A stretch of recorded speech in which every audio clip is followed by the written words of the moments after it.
Oke, kali ini kita akan bedah satu gagasan yang benar-benar radikal. Sebuah teologi yang lahir bukan dari ruang kelas yang nyaman, tapi dari tengah-tengah perjuangan sengit. Namanya teologi pembebasan. Kita mulai dari sebuah pertanyaan yang mungkin pernah terlintas di benak kita semua. Pertanyaan yang dalam banget dan kadang bikin goyah keyakinan.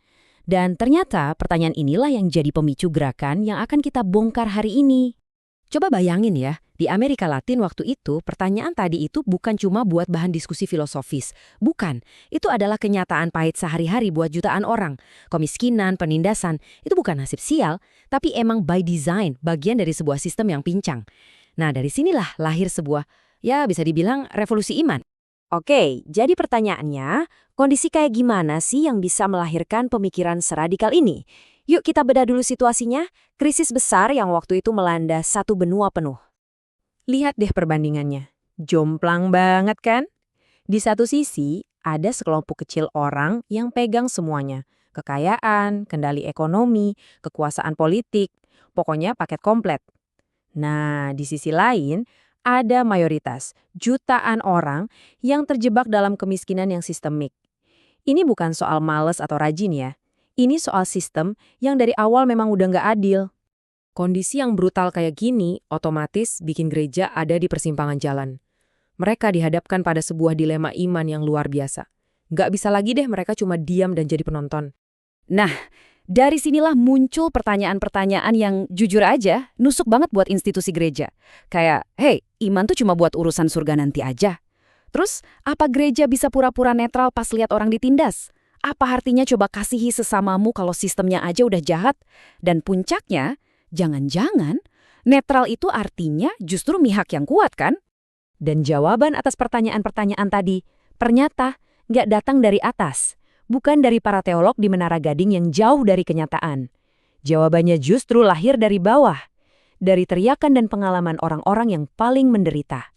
Jadi, apa itu teologi pembebasan? Intinya gini. Dia membalik total cara berteologi yang biasa.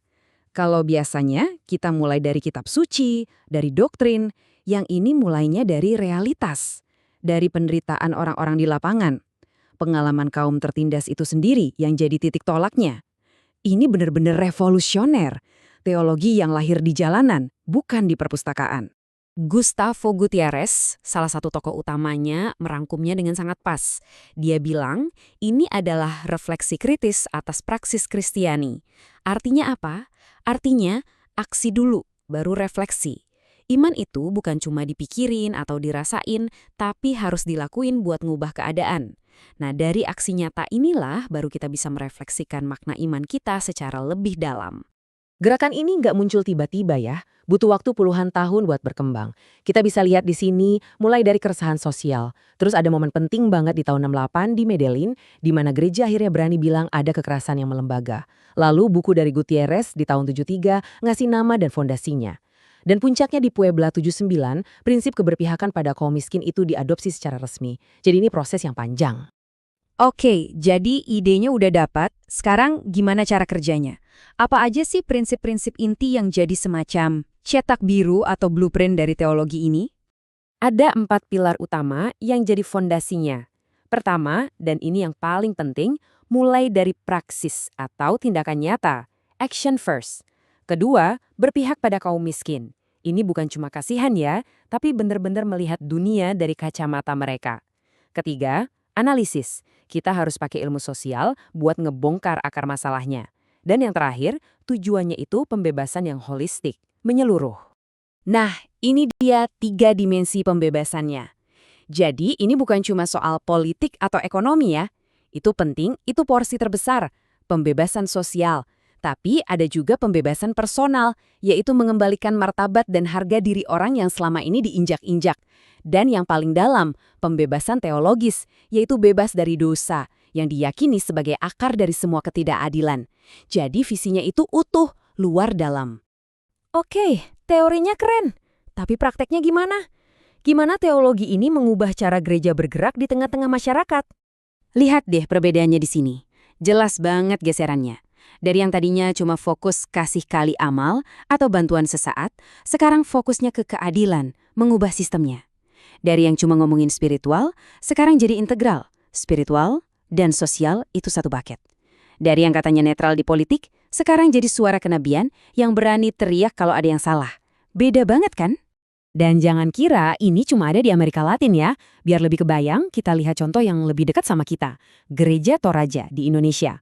Mereka juga berhadapan dengan masalah ketimbangan yang mirip dan ternyata mereka menerapkan prinsip-prinsip ini. Gimana cara mereka menerapkannya? Pertama, ada diakonia transformatif. Ini bukan sekedar bagi-bagi sembako, tapi benar-benar bikin program pelatihan, koperasi, biar masyarakat mandiri. Terus, mereka buka sekolah-sekolah buat anak dari keluarga kurang mampu. Mereka juga memberdayakan petani dan usaha kecil. Dan yang gak kalah penting, mereka berani bersuara. Ini bukti nyata kalau teologi ini bukan cuma wacana, tapi aksi. Jadi, kalau kita mau tarik satu benang merah dari semua ini, intinya cuma satu. Menurut teologi pembebasan, iman dan perjuangan untuk keadilan itu ya dua sisi dari koin yang sama. Gak bisa dipisahin. Titik. Nah, pemahaman ini akhirnya membawa kita ke sebuah pertanyaan penutup. Sebuah pertanyaan yang mungkin sama relevannya, atau bahkan lebih hari ini. Di dunia kita sekarang yang masih penuh dengan ketidaksetaraan, seperti apa wujud iman yang benar-benar menuntut tindakan? Pertanyaan ini kini kembali menantang kita semua.